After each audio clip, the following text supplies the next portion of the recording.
Sometimes, the most exciting stories in professional wrestling are the ones that play out in our imaginations.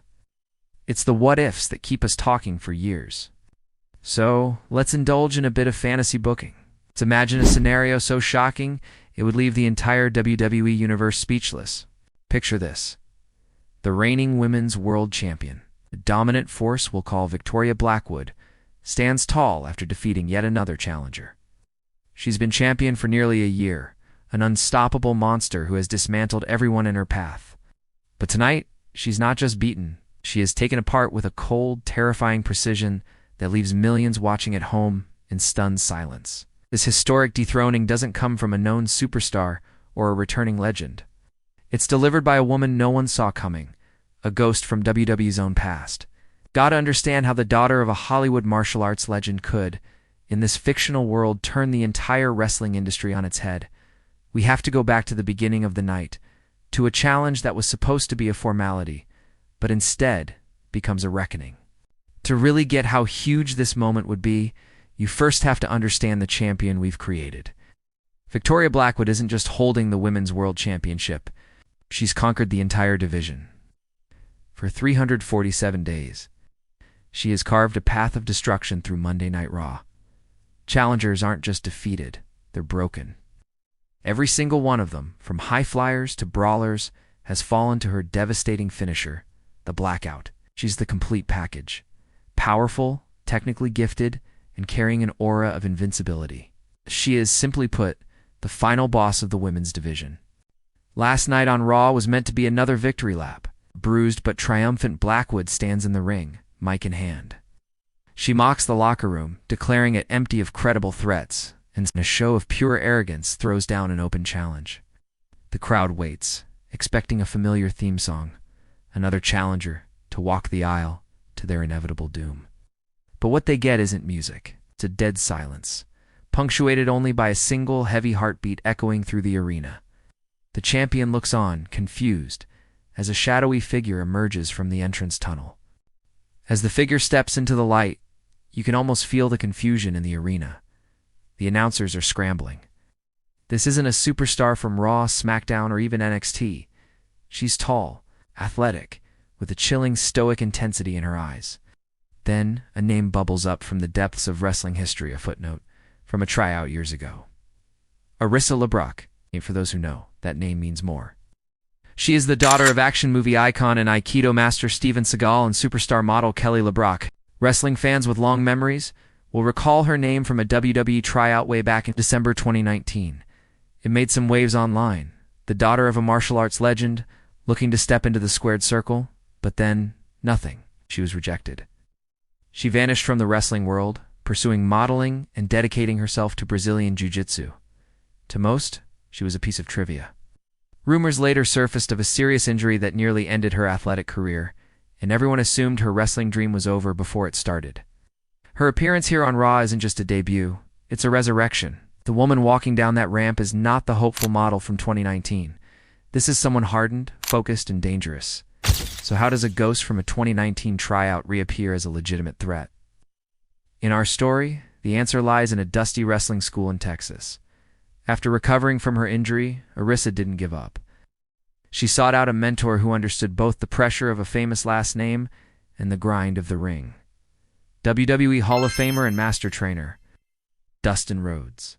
Rhodes, son of the legendary Dusty Rhodes, saw past the celebrity connection.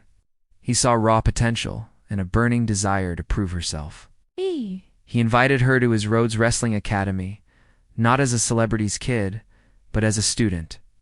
And there, far from the WWE spotlight, Arissa was rebuilt. She didn't get special treatment. She paid her dues, training relentlessly and learning the craft from the ground up. In March of 2023, she had her first match, not on a massive stage, but at a small student showcase in front of a handful of people. She learned to be a wrestler first, blending her martial arts background with the psychology and grit of pro wrestling. She was forging an identity that honored her father's legacy but was entirely her own. This is the kind of story that reminds us why we love wrestling, the sheer, heart-stopping unpredictability of it all. The moments that feel like they can't possibly be in the script. If you love deep dives into the most shocking what-ifs in WWE history, make sure you hit that subscribe button because you won't want to miss what we've got coming up. Back on Raw, the bell rings. Right away, you can see the clash of styles. Victoria Blackwood, the champion, moves with explosive power, trying to end it quick. But Arissa is an enigma. She's calm, patient, almost eerily still. Blackwood charges, and in a flash, Arissa uses the champion's own momentum against her, redirecting her into the turnbuckle with a flawless Aikido throw that looks like it's straight out of a movie. The crowd gasps. This isn't a wrestling match anymore. It's a dissection. Every power move the champion tries is met with a block, a parry, or a joint lock. Arissa isn't selling moves in the traditional sense. She's absorbing and redirecting energy, making the powerful champion look clumsy. Her offense is punishingly realistic, stiff kicks, targeted strikes, and submissions that look agonizing. She isn't playing to the crowd. She's fighting to win, her face a mask of pure intensity. The turning point comes when Blackwood finally catches LeBrock, hoisting her up for the blackout. But as she lifts Arissa, LeBrock twists midair, locking in a submission around Blackwood's neck. The stunned champion slams her down anyway, but Arissa just absorbs the impact and tightens the hold. The champion starts to fade. In a last-ditch effort, she crawls for the ropes, but Arissa transitions, releases the choke, and drives her thumb into a pressure point on the champion's neck.